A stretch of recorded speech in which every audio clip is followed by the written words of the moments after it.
Salam jumpa dalam kasih Kristus. Papa Mama, saudara-saudara, kekasih-kekasih Tuhan.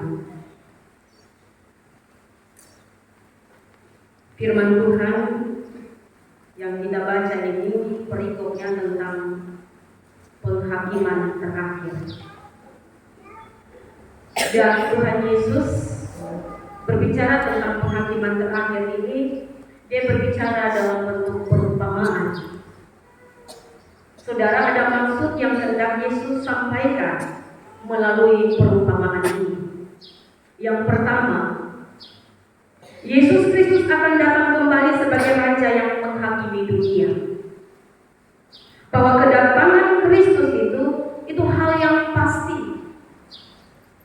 Dunia dan isinya ini tidak kekal. Pasti dunia dan isinya akan berlalu.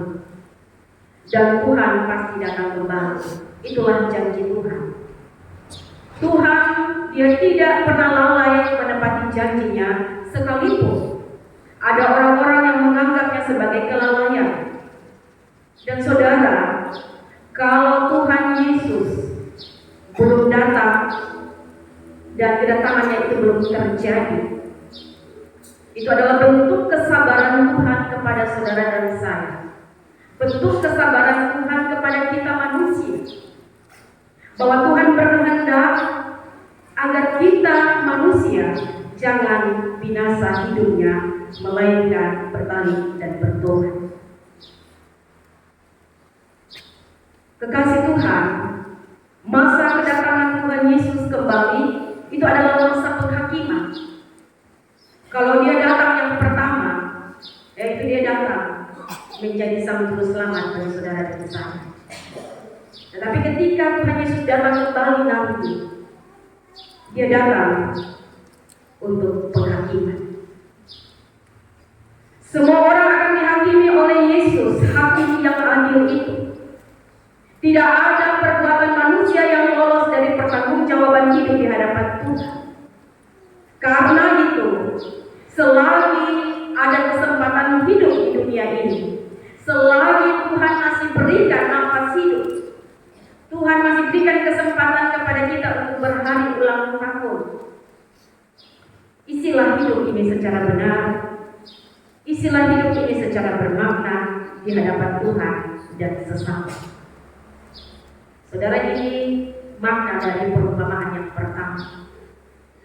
Yang kedua, anugerah keselamatan Allah dalam Yesus ini harus menjadi titik start atau menjadi daya dorong bagi kita untuk kita melayani dan menjadi berkat bagi sesama. Selagi masih hidup, selagi kita masih diberikan kesempatan, ini menjadi daya dorong bagi kita untuk kita melayani Tuhan, melayani sesama, kita jadi berkat. Bapak Mama, kekasih-kekasih Tuhan, keselamatan itu adalah anugerah Allah dalam iman kepada Yesus Kristus. Namun, iman yang sejati itu harus melahirkan perbuatan nyata, yaitu kita harus jadi saluran berkat bagi sesama, terutama dalam firman ini mengatakan, jadilah berkat bagi kaum yang tersingkir, jadilah berkat bagi kaum miskin, bagi mereka yang hina, bagi mereka yang menderita. Kekasih Tuhan, kita tidak akan kekurangan karena perkara jadi berkat bagi sesama. Amin toh? Kita tidak akan menjadi kurang atau kekurangan hanya karena perkara menjadi berkat. Karena Bapak Mama, saudara yang terkasih, menjadikan hidup kita saluran berkat pada sesama, ini bukan kehendak kita, tetapi ini kehendak Tuhan. Kita bisa bandingkan dengan Amsal pasal 11 ayat 24 sampai 25. Di situ Amsal mengatakan, ada yang menyebar harta tetapi bertambah kaya, ada yang menghemat secara luar biasa namun selalu berkekurangan. Siapa banyak memberi berkat, diberi kelimpahan. Siapa memberi minum, ia sendiri akan diberi minum. Melayani sesama yang tersingkir yang miskin, yang hina, yang menderita. Saudara, ini adalah bentuk pelayanan dan perjumpaan kita dengan Yesus. Jadi perjumpaan kita dengan Yesus bukan hanya dalam ibadah-ibadah saja. Perjumpaan kita dengan Yesus bukan hanya dalam saat teduh pribadinya kita. Perjumpaan kita dengan Yesus bukan hanya dalam doa-doa kita, tetapi perjumpaan kita dengan Yesus juga itu terjadi melalui pelayanan-pelayanan kita, melalui perhatian-perhatian kita kepada mereka sebagai kaum yang tersinggir. Wajah Yesus terlihat di antara orang-orang yang terlupakan, orang yang compang-camping, orang yang miskin, orang yang terhina dan menderita. Tuhan Yesus ada di tempat di mana orang-orang sedang bergumul, yang paling membutuhkan bantuan dan kasih sayang kita. Yesus ada di sana. Dia berdiri di tempat yang rendah, di tempat kaum tersingkir, di tempat kaum miskin, di tempat kaum hina dan menderita. Kekasih Tuhan, melayani orang yang tersingkir, miskin, hina dan menderita adalah harapan umat Tuhan untuk bagaimana atau untuk supaya kita bisa memandang wajah Yesus. Sebab di dalam diri mereka, saudara dan saya melihat Kristus yang lapar, Kristus yang haus, Kristus yang telanjang, Kristus yang terpenjara, yang sedang memandang ke arah saudara dan saya. Saudara, nyawa yang bisa kita selamatkan dengan melayani kaum tersingkir, miskin, hina dan menderita, itu akan menjadi nyawa kita sendiri yang akan diselamatkan di masa penghakiman kelak. Saudara yang terkasih, pelajaran utama dari perumpamaan hari ini adalah kita mengetahui tentang Tuhan Yesus dan beriman kepada Tuhan Yesus. Tetapi bukan hanya dengan begitu saja bahwa tentang Yesus, kita beriman kepada Yesus, itu tidak cukup. Iman itu harus nyata dalam perbuatan, melayani kaum tersingkir, miskin, hina dan menderita. Dengan demikian kita bisa melihat Yesus di tempat yang rendah, di antara orang-orang yang membutuhkan. Itulah inti dari kerajaan Tuhan. Kerajaan Allah adalah tentang bagaimana saudara dan saya masih ada di muka bumi untuk punya perhatian terhadap mereka yang tersingkir. Iman kepada Yesus Kristus harus nyata, bukan hanya sekedar mengeluh dan berdoa. Kita berpuasa, kita mengatur tata cara beribadah, cara duduk, cara berpakaian, bukan sebatas itu. Bahwa kita ini harus hanya boleh pakai rok saja. Kita ini cara duduk untuk beribadah ini diatur sedemikian rupa. Saudara yang terkasih, beriman bukan hanya tentang soal kita mengatur hal-hal yang lahiriah, tetapi pun juga Tuhan mau mengatakan bahwa dengan beriman kepada Yesus, kita sudah mengalami perjumpaan dengan Dia melalui saat teduh kita, melalui puasa kita, melalui doa-doa kita yang luar biasa.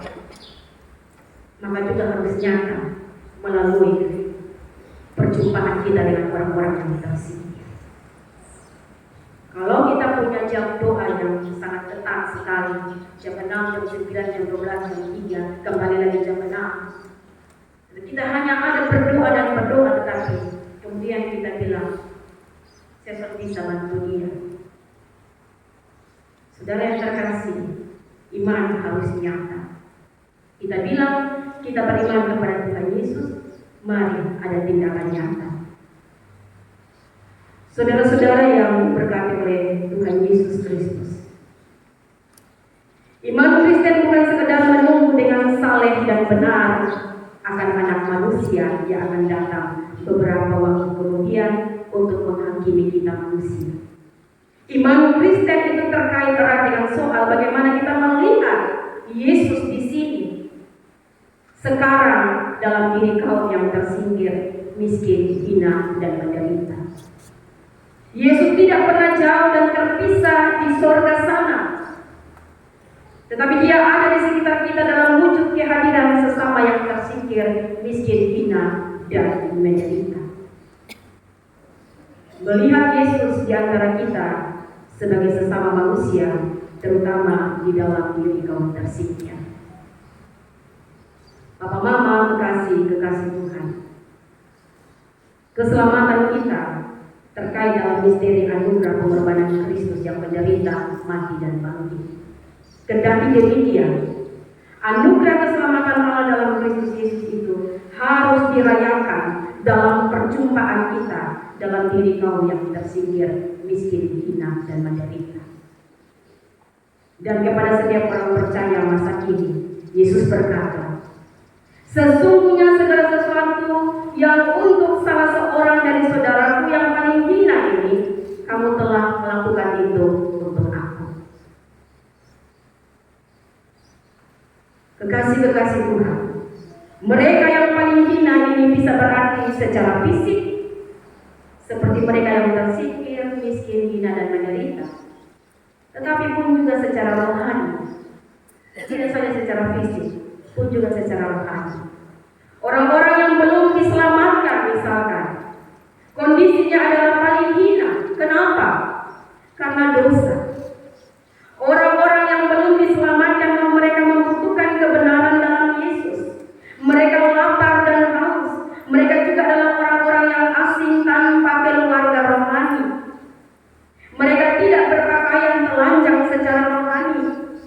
Mereka juga sakit, sehingga mereka juga perlu ada kesembuhan rohani. Dan mereka dipenjara, ditawan oleh dosa. Maka perlu dibebaskan. Kebenaran harus sampai kepada mereka agar mereka dibebaskan dari tawanan, dipenjarakan oleh karena dosa. Saudara yang terkasih, saat saudara dan saya melayani sesama manusia yang belum tersentuh oleh Tuhan Yesus dan belum diselamatkan, bagaimana caranya kita dapat berjumpa dengan mereka? Perjumpaan itu, mari Bapak menceritakan tentang Tuhan Yesus kepada mereka. Ceritakan bahwa ada seorang juru selamat yang mengasihi mereka sampai mati di atas kayu salib hanya untuk menanggung semua hukuman dosa-dosa manusia. Bahkan Dia bangkit kembali, membuktikan bahwa Yesus adalah Tuhan, Raja di atas segala raja. Ceritakanlah kabar baik ini supaya mereka yang percaya tidak binasa, melainkan memperoleh hidup yang kekal. Saudara yang terkasih, saat kita menceritakan kabar baik kepada sesama manusia yang paling hina, kita telah melakukannya untuk Tuhan Yesus. Beritakanlah kabar baik ini. Sampaikanlah ini kepada siapapun itu yang Tuhan tahu yang punya hati.